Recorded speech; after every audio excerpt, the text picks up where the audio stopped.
ರೇಣುಕಾಸ್ವಾಮಿ ಕೊಲೆ ಪ್ರಕರಣದಲ್ಲಿ ನಟ ದರ್ಶನ್ ವಿರುದ್ಧ ಬಲವಾದ ಸಾಕ್ಷಿಗಳು ಸಿಗ್ತಾ ಇದೆ. ಆದರೂ ದರ್ಶನ್ ಮಾತ್ರ ನನಗೂ ಇದಕ್ಕೂ ಸಂಬಂಧ ಇಲ್ಲ, ನನಗೇನು ಗೊತ್ತೇ ಇಲ್ಲ, ಬರೀ ಇದೇ ಹೇಳ್ಕೊಂಡು ಕೂತಿದ್ದಾರೆ.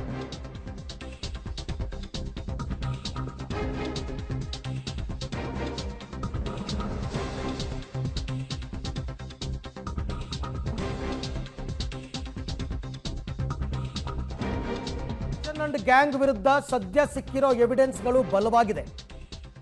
ರೇಣುಕಾಸ್ವಾಮಿ ಕೊಲೆ ಪ್ರಕರಣದಲ್ಲಿ ದರ್ಶನ್ ವಿರುದ್ಧವೂ ಕೂಡ ಪ್ರಬಲವಾದ ಸಾಕ್ಷಿಗಳು ಸಿಗ್ತಾ ಇದೆ. ಆದರೂ ದರ್ಶನ್ ಬಾಯಿ ಬಿಡ್ತಿಲ್ಲ. ಬೇರೆ ಆರೋಪಿಗಳು ಬಾಯಿ ಬಿಟ್ಟರು, ಈತ ಮಾತ್ರ ನನಗೇನೂ ಗೊತ್ತಿಲ್ಲ ಸರ್ ಅಂತಾನೆ ಹೇಳ್ತಾ ಇದ್ದಾರೆ ದರ್ಶನ್. ಬಟ್ ಅದಕ್ಕೋಸ್ಕರನೇ ಯಾವತ್ತೂ ಕೂಡ ಟೆಕ್ನಿಕಲ್ ಎವಿಡೆನ್ಸ್ಗಳನ್ನ ಮುಂದಿಟ್ಟೇ ಪ್ರಶ್ನೆ ಮಾಡ್ತಾರೆ. ಆ ರೀತಿ ಟೆಕ್ನಿಕಲ್ ಎವಿಡೆನ್ಸ್ಗಳನ್ನ ತೋರಿಸಿದ್ರು ಕೂಡ ದರ್ಶನ್ ನನಗೂ ಇದಕ್ಕೂ ಸಂಬಂಧ ಇಲ್ಲ, ನನಗೆ ಗೊತ್ತಿಲ್ಲ, ಇವ್ರು ನನಗೆ ಗೊತ್ತಿಲ್ಲ ಅಂತ ಹೇಳಿದ ತಕ್ಷಣ ಆಯ್ತಪ್ಪ ನೀನು ನಿರಪರಾಧಿ ಅಂತ ಏನು ಬಿಟ್ಟು ಕಳಿಸ್ಬಿಡಲ್ಲ. ಆತನನ್ನು ವಿಚಾರಣೆ ಮಾಡಲೇಬೇಕಾಗತ್ತೆ. ಬಹುತೇಕ ಕೇಸ್ಗಳಲ್ಲಿ ಎಲ್ಲರೂ ಹೀಗೆ ಹೇಳೋದು, ನಂಗೆ ಗೊತ್ತಿಲ್ಲ, ನನಗೂ ಇದಕ್ಕೂ ಸಂಬಂಧ ಇಲ್ಲ. ನೋಡಿ, ಕೊಲೆಯಾದ ಸ್ಥಳದಲ್ಲಿ ಅಂದರೆ ಆ ಗೋಡೌನ್ನಲ್ಲಿ ದರ್ಶನ್, ಪವಿತ್ರ ಗೌಡ, ನಾಗರಾಜ್, ವಿನಯ್ ಸೇರಿ 6 ಮಂದಿ ಟವರ್ ಡಂಪ್ ಆಗಿದೆ.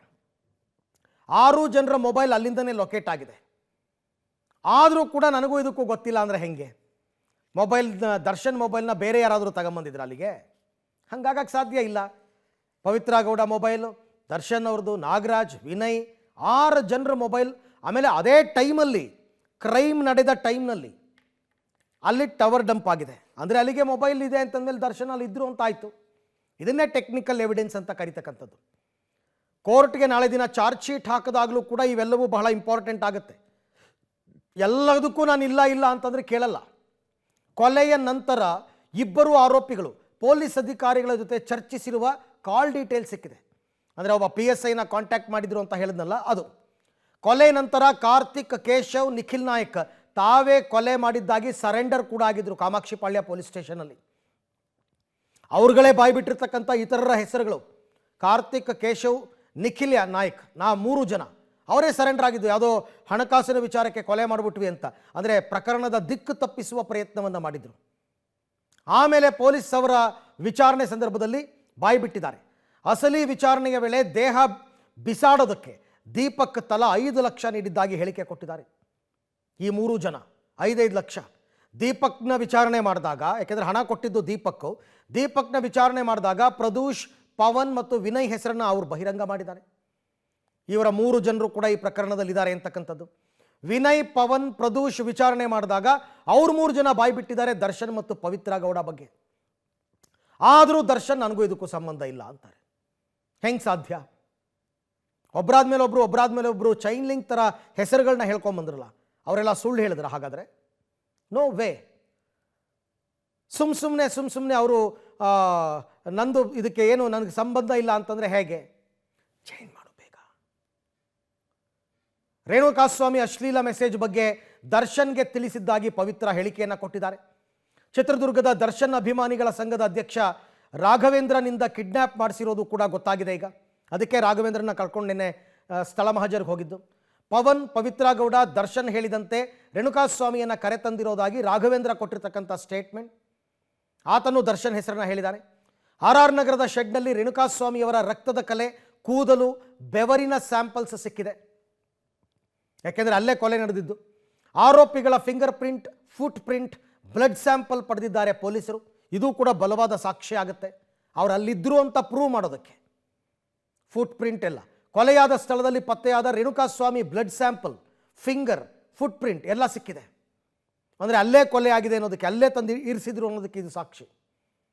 ಇಷ್ಟೆಲ್ಲ ಸಾಕ್ಷಿಗಳಿದೆ. ಪದೇ ನನಗೆ ಗೊತ್ತಿಲ್ಲ ಅಂತ ಹೇಳಿದ್ರೆ ಅದನ್ನು ಪೊಲೀಸರು ಒಪ್ಪಲ್ಲ. ಇದನ್ನೆಲ್ಲ ಇಟ್ಟೇ ವಿಚಾರಣೆ ಮಾಡ್ತಾರೆ. ಇದೆಲ್ಲವನ್ನೂ ಕೂಡ ಇಟ್ಟೇ ವಿಚಾರಣೆ ಮಾಡ್ತಾರೆ. ಆವಾಗಲೂ ತಪ್ಪಿಸ್ಕೊತೀನಿ ಅಂತಂದರೆ ಕೋರ್ಟ್ ಹಾಗೆ ಬರೀತಾರಷ್ಟೇ ಚಾರ್ಜ್ ಶೀಟ್ನಲ್ಲಿ.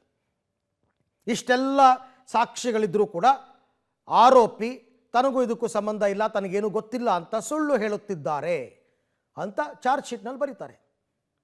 ಆಮೇಲೆ ಟ್ರಯಲ್ಸ್ ಆಗುತ್ತೆ. ಹೆಂಗೆ ಬಚಾವಾಗೋದಕ್ಕಾಗುತ್ತೆ? ಸಾಧ್ಯ ಇಲ್ಲ.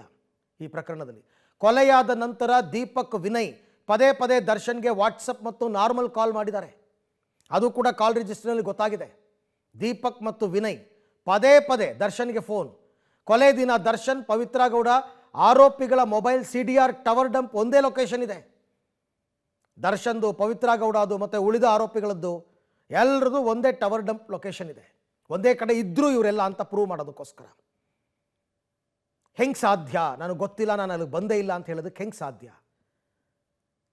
ತುಂಬ ಮಿಸ್ಲೀಡ್ ಮಾಡ್ತಾ ಇದ್ದಾರೆ ಈ ಪ್ರಕರಣದಲ್ಲಿ. ಈ ಎಲ್ಲ ವಿಚಾರಕ್ಕೆ ಸಂಬಂಧಪಟ್ಟಂತೆ ಮತ್ತಷ್ಟು ಮಾಹಿತಿ ನನ್ನ ಕೊಲೀಗ್ ನರಸಿಂಹಮೂರ್ತಿ ಅವರಿಂದ ಪಡ್ಕೊಳ್ಳೋಣ. ಮೂರ್ತಿ, ಇವಾಗ ಸಿಕ್ಕಿರುವ ಸಾಕ್ಷ್ಯಾಧಾರಗಳು ಈ ಕೊಲೆ ಪ್ರಕರಣದಲ್ಲಿ ದರ್ಶನ್ ಅವರ ಪಾತ್ರ ಇದೆ ಅಂತ ಸಾರಿ ಸಾರಿ ಹೇಳ್ತಾ ಇದೆ. ಆದರೂ ಆರೋಪಿಯೊಬ್ಬ ನನಗೂ ಇದಕ್ಕೂ ಸಂಬಂಧ ಇಲ್ಲ, ನನಗೂ ಇದಕ್ಕೂ ಸಂಬಂಧ ಇಲ್ಲ ಅಂತ ದರ್ಶನ್ ಹೇಳಿದ್ರೆ ಅದನ್ನು ಪ್ರೂವ್ ಮಾಡೋ ರೀತಿ ಹೆಂಗೆ ಪೊಲೀಸರು ಅಂತ? ಅರವಿಂದ್, ಈಗಾಗಲೇ 4 ದಿನಗಳ ಪೊಲೀಸ್ ಕಸ್ಟಡಿಯಲ್ಲಿ ದರ್ಶನ್ ಈವರೆಗೂ ಕೂಡ ನಾನು ಕೊಲೆಯನ್ನು ಮಾಡಿದೆ ಅನ್ನೋ ನಿಟ್ಟಿನಲ್ಲಿ ಒಪ್ಕೊಳ್ತಿಲ್ಲ, ನನಗೂ ಇದಕ್ಕೆ ಸಂಬಂಧವಿಲ್ಲ ಅನ್ನೋ ನಿಟ್ಟಿನಲ್ಲೇ ಪೊಲೀಸರ ಪ್ರಶ್ನೆಗಳಿಗೆ ಉತ್ತರ ಕೊಡುವ ಕೆಲಸವನ್ನು ಮಾಡ್ತಿದ್ದಾರೆ. ಆದರೆ ಪೊಲೀಸರು ಅವ್ರಿಗೆ ಸಿಕ್ಕಂತಹ ಸಾಂದರ್ಭಿಕ ಸಾಕ್ಷಿಗಳು, ಡಿಜಿಟಲ್ ಸಾಕ್ಷಿಗಳನ್ನು ಆಧಾರವಾಗಿಟ್ಕೊಂಡು ಅವುಗಳನ್ನು ಮುಂದೆ ಇಟ್ಟು ಪ್ರಶ್ನೆಗಳನ್ನು ಕೇಳ್ತಿದ್ದಾರೆ. ಹಲವಾರು ಸಾಕ್ಷಿಗಳು ದರ್ಶನ್ ಈ ಕೊಲೆಯಲ್ಲಿ ಇನ್ವಾಲ್ವ್ಮೆಂಟ್ ಇದೆ, ಅವರು ಭಾಗಿಯಾಗಿದ್ದಾರೆ ಅನ್ನೋದಕ್ಕೆ ಪೊಲೀಸರಿಗೆ ಸಾಕಷ್ಟು ಸಾಕ್ಷಿಗಳು ಸಿಕ್ಕಿದ್ದಾವೆ. ಅದು ರಾಘವೇಂದ್ರ ಜೊತೆ ಕಾಲ್ನಲ್ಲಿ ಮಾತನಾಡಿ ರೇಣುಕಾಸ್ವಾಮಿಯನ್ನು ಕರ್ತಂದಿರ್ತಕ್ಕಂಥ ಕಾಲ್ ಡೀಟೇಲ್ಸ್ ರೆಕಾರ್ಡ್ನಲ್ಲಿ ಗೊತ್ತಾಗಿದೆ. ಅದಲ್ಲದೆ ಈ ರಾಘವೇಂದ್ರ ರೇಣುಕಾಸ್ವಾಮಿಯನ್ನು ಕರ್ತಂದು ವಿನಯ್ರವರ ಶೆಡ್ನಲ್ಲಿ ಇಟ್ಟಂತಹ ಸಂದರ್ಭದಲ್ಲಿ ಇದೇ ದರ್ಶನ್, ಪವಿತ್ರ ಗೌಡ ಸೇರಿದಂತೆ 6 ಜನರ ಕಾಲ್ ಡೀಟೈಲ್ ರೆಕಾರ್ಡ್ ಏನಿದೆ ಅದು ಒಂದೇ ಟವರ್ ಡಂಪ್ ಲೊಕೇಶನ್ನಲ್ಲಿ ತೋರಿಸಿದೆ. ಇಷ್ಟೂ ಜನ ಅವತ್ತು ಒಟ್ಟಿಗೆ ಇದ್ದರು, ಇಂಥ ಸಮಯಕ್ಕೆ ಇದ್ದರು ಅನ್ನೋದನ್ನು ತೋರಿಸಿದೆ. ಅದಾದ ಬಳಿಕ ಶವವನ್ನು ವಿಲೇವಾರಿ ಮಾಡಿದಂಥವ್ರು ಯಾರಿದ್ರು ಅವರು ಪದೇ ಪದೇ ಆ ಶನಿವಾರ ತಡರಾತ್ರಿ ಇಡೀ ರಾತ್ರಿ ದರ್ಶನ್ಗೆ ಕಾಲ್ಗಳನ್ನು ಮಾಡಿದ್ದಾರೆ, ಅದ್ರ ಬಗ್ಗೆ ಪ್ರೂಫ್ ಸಿಕ್ಕಿದೆ. ಅದಾದ ಬಳಿಕ ಯಾರ್ಯಾರು ಇಲ್ಲಿ ಆ ಒಂದು ಶೆಡ್ಗೆ ಹೋಗಿದ್ದಂತಹ ಆರೋಪಿಗಳು ಯಾರಿದ್ರು ಅವರ ಫಿಂಗರ್ ಪ್ರಿಂಟು, ಫುಟ್ ಪ್ರಿಂಟು ಇವು ಲಭ್ಯವಾಗಿದ್ದಾವೆ. ಇದು ರೇಣುಕಾಸ್ವಾಮಿಯನ್ನು ತಂದು ಇಲ್ಲಿಟ್ಟು ಕೊಲೆಯನ್ನು ಮಾಡಿರೋದಕ್ಕೆ ಆತನ ರಕ್ತದ ಸ್ಯಾಂಪಲ್ ಸಿಕ್ಕಿದೆ, ಆತನ ಫಿಂಗರ್ ಪ್ರಿಂಟ್ ಸಿಕ್ಕಿದೆ, ಫುಟ್ ಪ್ರಿಂಟ್ ಸಿಕ್ಕಿದೆ. ಹೀಗೆ ಹಲವಾರು ಸಾಕ್ಷಿಗಳು ದರ್ಶನ್ ಇದರಲ್ಲಿ ಇನ್ವಾಲ್ವ್ಮೆಂಟ್ ಆಗಿದ್ದಾರೆ ಅನ್ನೋದಕ್ಕೆ ಸಾಕ್ಷಿಗಳು ಸಿಕ್ಕಿದ್ದಾವೆ. ಮತ್ತು ಈ ಒಂದು ವಿಚಾರವನ್ನು ಪವನ್ಗೆ ಮೊದಲು ಪವಿತ್ರ ಗೌಡ ಹೇಳಿದಂತಹ ಸಂದರ್ಭದಲ್ಲಿ ಅಶ್ಲೀಲ ಮೆಸೇಜ್ ಬಗ್ಗೆ ಇದೇ ಪವನ್ ಇಲ್ಲ ನಾನು ದರ್ಶನ್ ರವರಿಗೆ ಹೇಳಿದೆ ಈ ರೀತಿಯಾಗಿ, ಆ ಬಳಿಕ ಅವರು ರೇಣುಕಾಸ್ವಾಮಿಯನ್ನು ಕರೆಸೋದಕ್ಕೆ ಹೇಳಿದ್ರು ಅನ್ನೋ ನಿಟ್ಟಿನಲ್ಲಿ ಆತ ಕೂಡ ಹೇಳಿದ್ದಾನೆ. ಹೀಗಾಗಿ ಒಂದಷ್ಟು ಸಾಕ್ಷಿಗಳೇನಿದ್ದಾವೆ ಇವು ದರ್ಶನ್ನ ಈ ಒಂದು ಕೃತ್ಯದಲ್ಲಿ, ಈ ಒಂದು ಇಂತಹ ಮರ್ಡರ್ ಕೃತ್ಯದಲ್ಲಿ ಭಾಗಿಯಾಗಿದ್ದಾರೆ ಅನ್ನೋದಕ್ಕೆ ಸಾಕ್ಷಿಗಳನ್ನು ಪೂರಕವಾಗಿ ಕಲೆ ಹಾಕ್ಕೊಂಡು ಇದೀಗ ಅವರ ಸ್ಟೇಟ್ಮೆಂಟನ್ನು ಪಡೆಯೋದಕ್ಕೆ ಪ್ರಯತ್ನವನ್ನು ಪಡ್ತಿದ್ದಾರೆ. ಆದರೆ ದರ್ಶನ್ ನನಗೂ ಇದಕ್ಕೆ ಸಂಬಂಧವಿಲ್ಲ ಅನ್ನೋ ನಿಟ್ಟಿನಲ್ಲೇ ಹೇಳಿಕೆಯನ್ನು ಕೊಡ್ತಿದ್ದಾರೆ. ಆದರೆ ಇವರು ಕೊಲೆಯಲ್ಲಿ ಇದ್ದಾರೆ ಅನ್ನೋದಕ್ಕೆ ಸಾಬೀತಾಗ್ತಕ್ಕಂತಹ ಒಂದಷ್ಟು ಸಾಕ್ಷಿಗಳು ಪೊಲೀಸರ ಬಳಿ ಇದ್ದಾವೆ. ಬಹುತೇಕ ಪ್ರಕರಣಗಳಲ್ಲಿ ಮೂರ್ತಿ ತಪ್ಪು ಮಾಡಿದಂಥವ್ರು ನಾನು ತಪ್ಪೇ ಮಾಡಿಲ್ಲ, ನನಗೂ ಇದಕ್ಕೂ ಸಂಬಂಧನೇ ಇಲ್ಲ, ಸೇಮ್ ದರ್ಶನ್ ಏನು ಸ್ಟೇಟ್ಮೆಂಟ್ ಕೊಡ್ತಾ ಇದ್ದಾರೆ ಅದೇ ರೀತಿನೇ ಹೇಳ್ಕೊಂಡು ಬರ್ತಾರೆ. ಬಟ್ ಕೊನೆಗೆ ಅವರು ಕೋರ್ಟಲ್ಲಿ ಕನ್ವಿಕ್ಟ್ ಆಗ್ತಾರೆ. ಸೊ ಇಲ್ಲೂ ಕೂಡ ಪೊಲೀಸರಿಗೆ ಇರತಕ್ಕಂಥದ್ದು ಅದೇ ಚಾಲೆಂಜ್ ಅಲ್ವಾ? ನಿಜ ಅರವಿಂದ್, ಯಾವುದೇ ಆರೋಪಿ ಒಪ್ಕೊಳ್ದಿದ್ದಂತಹ ಪಕ್ಷದಲ್ಲಿ ಆತನಿಗೆ ಆ ಒಂದು ಪ್ರಕರಣದಲ್ಲಿ ಒಂದಷ್ಟು ಕಲೆ ಹಾಕ್ತಕ್ಕಂಥ ಸಂದರ್ಭದಲ್ಲಿ ಸಿಗುವ ಸಾಕ್ಷಿಗಳೇನಿದ್ದಾವೆ ಅದು ಡಿಜಿಟಲ್ ಇರ್ಬೋದು ಅಥವಾ ಸಾಂದರ್ಭಿಕ ಸಾಕ್ಷಿಗಳಿರ್ಬೋದು, ಇವರು ಕೃತ್ಯದಲ್ಲಿ ಭಾಗಿಯಾಗಿದ್ದಾರೆ ಅಂತೇಳಿ ಅದು ಪ್ರೂಫ್ ಆದಂತಹ ಸಂದರ್ಭದಲ್ಲಿ ಇವರು ಹೇಳಿಕೆಯನ್ನು ಇಲ್ಲ ನಾನು ಮಾಡಿಲ್ಲ ಅಂತೇಳಿ ಹೇಳಿದ ತಕ್ಷಣ ಆತ ಖುಲಾಸೆಯಾಗೋದಿಲ್ಲ. ಆದರೆ ಈಗ ಪೂರಕವಾಗಿ ಸಿಕ್ಕಂತಹ ಸಾಕ್ಷಿಗಳೇನಿದ್ದಾವೆ ಅದು ದರ್ಶನ್ ಇದರಲ್ಲಿ ನೇರವಾಗಿ ಭಾಗಿಯಾಗಿದ್ದಾರೆ ಅನ್ನೋ ನಿಟ್ಟಿನಲ್ಲಿ ಒಂದಷ್ಟು ಸಾಕ್ಷಿಗಳನ್ನು, ಮಹತ್ತರ ಸಾಕ್ಷಿಗಳನ್ನು ಪೊಲೀಸರು ಕಲೆ ಹಾಕೊಂಡಿದ್ದಾರೆ. ಇದನ್ನು ತನಿಖಾ ಕಾಲಘಟ್ಟದಲ್ಲಿ ಮುಂದೆ ಚಾರ್ಜ್ ಶೀಟನ್ನು ಸಲ್ಲಿಸುವ ಸಂದರ್ಭದಲ್ಲಿ ಇವುಗಳನ್ನು ಕೋರ್ಟ್ಗೆ ಸಲ್ಲಿಕೆಯನ್ನು ಮಾಡ್ತಾರೆ. ಆ ಸಂದರ್ಭದಲ್ಲಿ ನೆಕ್ಸ್ಟ್ ಕೋರ್ಟ್ನಲ್ಲಿ ಟ್ರಯಲ್ ನಡೆಯುತ್ತೆ.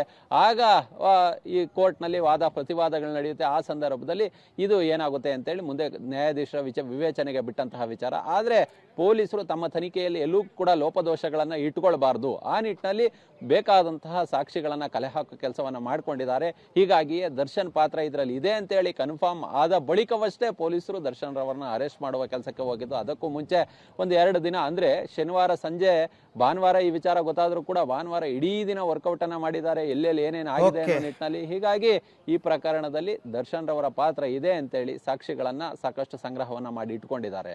ತನಿಖೆಗೆ ಅಸಹಕಾರ ಕೊಡ್ತಾ ಇದ್ದಾರೆ ಅಂತ ನಾಳೆ ದಿನ ಅವ್ರನ್ನ ಕೋರ್ಟ್ಗೆ ಪ್ರೊಡ್ಯೂಸ್ ಮಾಡಿದಾಗ ಅವ್ರನ್ನ ಜುಡಿಷಿಯಲ್ ಕಸ್ಟಡಿ ಕೊಡೋ ಸಂದರ್ಭದಲ್ಲಿ ಅದು ಕೂಡ ಗಮನಕ್ಕೆ ತರ್ತಾರೆ, ಕೋರ್ಟ್ ಗಮನಕ್ಕೆ.